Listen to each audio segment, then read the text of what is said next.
Muhammad, kisah hidup Nabi berdasarkan sumber klasik, ditulis oleh Martin Lings atau Abu Bakar Siroj Al-Din, terbitkan oleh Serambi Ilmu Semesta, bagian 46, Bani Kainuka. Sejak lama, kaum Yahudi tidak merasa terikat dengan perjanjian yang mereka buat dengan Nabi. Banyak dari mereka justru lebih memihak kepada kaum musyrik daripada kaum muslim yang menyembah Tuhan yang esa. Ketika menegaskan tentang ketaatan dan kesalehan individu kaum Yahudi, wahyu-wahyu kini penuh peringatan terhadap mayoritas mereka. Mereka selalu menginginkan kesengsaraan bagimu. Mereka menyukai kesusahan bagimu. Telah nyata kebencian dari mulut mereka, dan apa yang disembunyikan oleh hati mereka adalah lebih besar lagi. Quran Surah ketiga ayat 118. Tak diragukan lagi, harapan kaum Yahudi lagi-lagi kembali pada suku Nabi sendiri, mendorong para pemimpinnya untuk segera menghancurkan agama baru itu dan mengembalikan suasana Yastrib seperti semula. Seluruh gerak langkah Nabi selalu dilaporkan ke Mekah, dan kalau kaum Quraisy berangkat untuk menyerangnya sampai ke benteng-benteng kaum Yahudi di selatan Madinah yang berjarak kira-kira 1,5 hari perjalanan dari masjid, tampaknya tentara mereka pasti akan diperkuat oleh pasukan Yahudi pada saat-saat genting.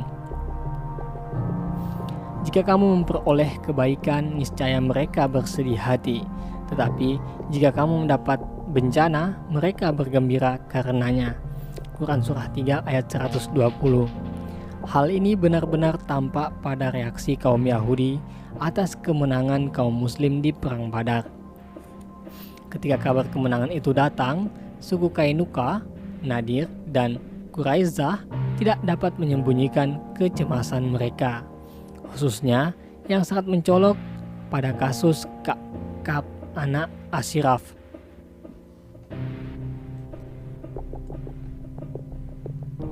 Ayahnya orang Arab dari suku Tai, tetapi Ka'ab mengaku dirinya sebagai seorang Bani Nadir, mengikuti suku ibunya, dan ia diterima karena ibunya seorang Yahudi.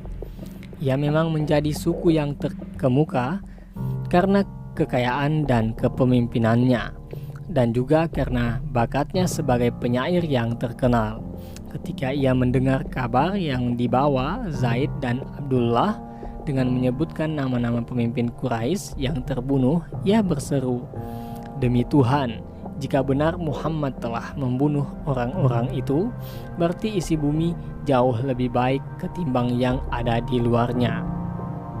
Dan ketika yakin kabar itu benar, ia segera meninggalkan oasis itu sebelum Nabi kembali.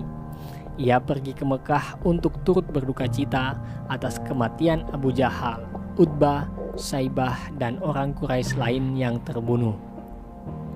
Pada saat yang sama, ia mengingatkan kaum Quraisy untuk menebus kehormatan mereka dan membalas dendam dengan meningkatkan jumlah tentara serta memimpin mereka yang menyerang Yastrib.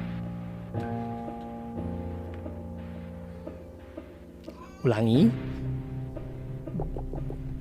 membalas dendam dengan meningkatkan jumlah tentara serta memimpin mereka menyerang Yastrib. Kabar tentang aktivitas Ka'ab di Mekah sampai ke Madinah, tapi Ka'ab saat itu tidak ada. Tindakan yang lebih mendesak adalah melawan suku Yahudi daripada sekedar mengurusi dia. Nabi secara khusus telah diberitahu tentang pengkhianatan dan kebencian Bani Kainuka, karena Abdullah ibnu Salam menjadi salah seorang pemimpin mereka dan tahu pasti semua tindak tanduk mereka. Lebih dari itu, mereka bersekutu dengan kaum munafik yang dipimpin Ibnu Ubay dan dari suku Khazraj. Kehadiran kaum munafik itu lebih terasa mengganggu kaum muslim ketimbang suku-suku Yahudi, karena mereka tinggal berdekatan di dalam kota. Tersebar di antara mereka sendiri, sementara Bani Nadir dan Bani Quraisyah para suku Aus itu tinggal agak jauh di luar kota.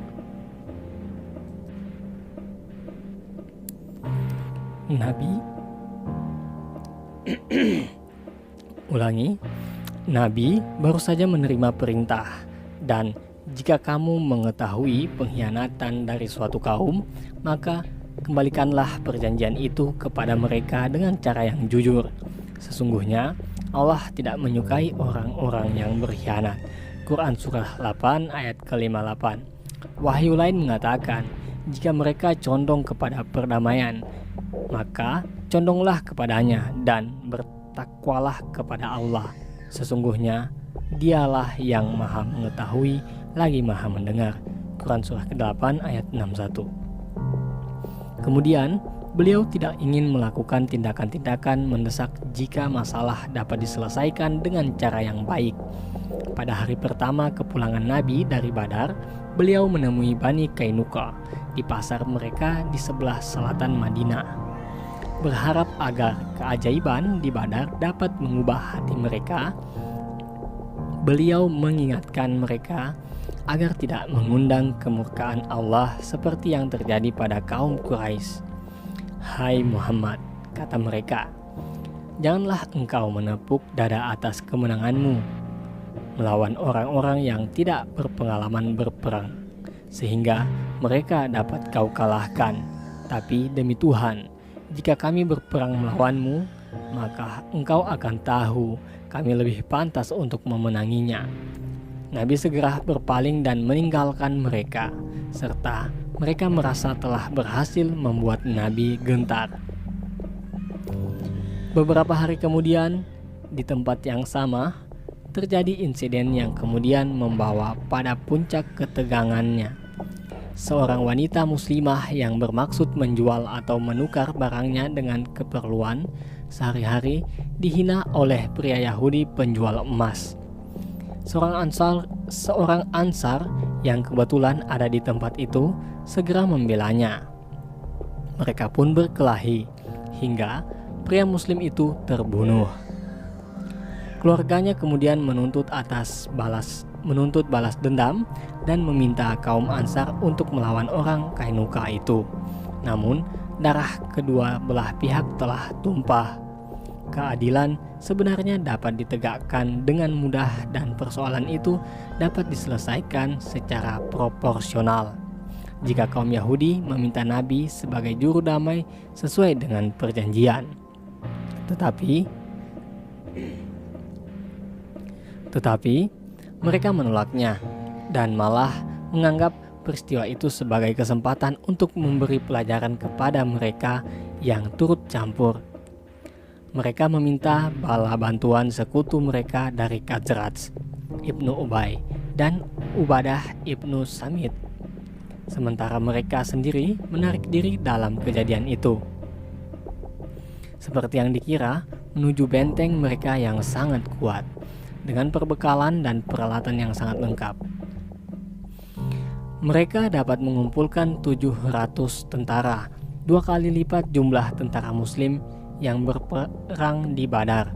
Mereka juga yakin akan mendapat tambahan pasukan dari Ibnu Ubay dan Ubadah. Saat semuanya telah terwujud, mereka tidak ragu-ragu lagi untuk mengumumkan kekuatan mereka dan bentengnya dan menunjukkan kepada Nabi bahwa tantangan mereka bukan omong kosong belaka.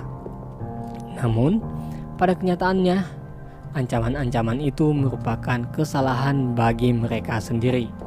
Selang beberapa jam, mereka kaget dan sangat cemas ketika sadar bahwa mereka telah dikepung dari semua penjuru oleh tentara yang jauh melebihi jumlah mereka dan mereka dipaksa untuk menyerah tanpa syarat. Ibnu Ubay pergi berunding dengan Ubadah, tetapi Ubadah tetap bersikeras bahwa tak ada pembuat perjanjian yang boleh menentang perjanjian yang telah mereka buat itu, dan ia melepaskan tanggung jawab atas Qainuqa. Sedangkan Ibnu Ubay bukan sifatnya dengan sekejap ikatan yang sudah dijalin selama bertahun-tahun antara dirinya dan para sekutunya yang kuat. Namun, ia tak mungkin buta dan menutup mata, seperti kaum Yahudi yang menutup mata terhadap kenyataan kesetiaan orang-orang yang tinggal di dekatnya, di daerah sekitar kota, kepada Nabi. Ia sudah terlalu sering merasa getir atas perlakuan yang jelas-jelas ditunjukkan para pengikut setianya pendahulu, yang kesetiaan mereka kepadanya jauh lebih berat daripada kesetiaan yang lain. 2 tahun sebelumnya, barangkali ia masih bisa berhasil menghancurkan blokade musuh yang lebih kuat dengan dukungan mereka. Namun, kini ia menyadari bahwa begitu Nabi sendiri mengambil tindakan, maka ia tak mampu berbuat apa-apa untuk melawannya. Maka Bani Kainuka menunggu dengan sia-sia di dalam benteng mereka. Harapan pun berubah menjadi rasa putus asa ketika dari hari ke hari tak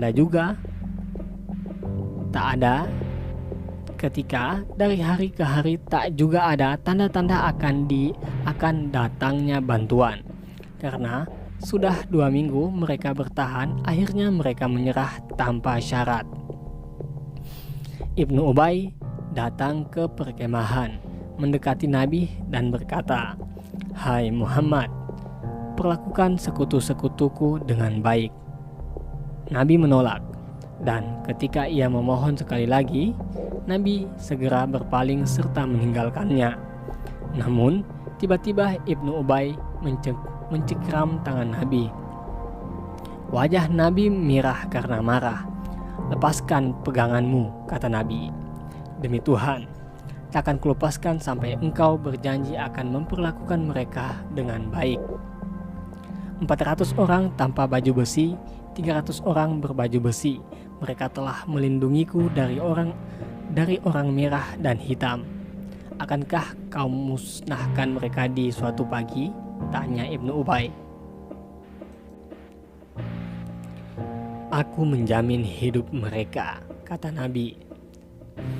Namun, sebuah wahyu telah memberikan perintah berkaitan dengan mereka yang mengkhianati perjanjian dengan Nabi.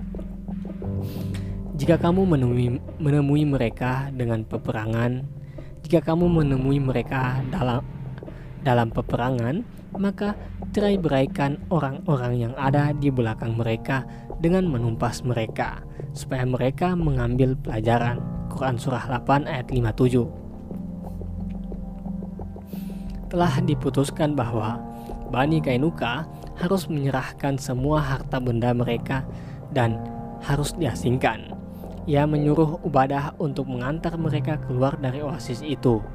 Mereka mendapat perlindungan dari sesama kerabat Yahudi yang tinggal di sebelah barat laut di Wadi Al-Qura. Dengan pertolongan mereka, akhirnya Bani Kainuka dapat bermukim di daerah perbatasan Suriah.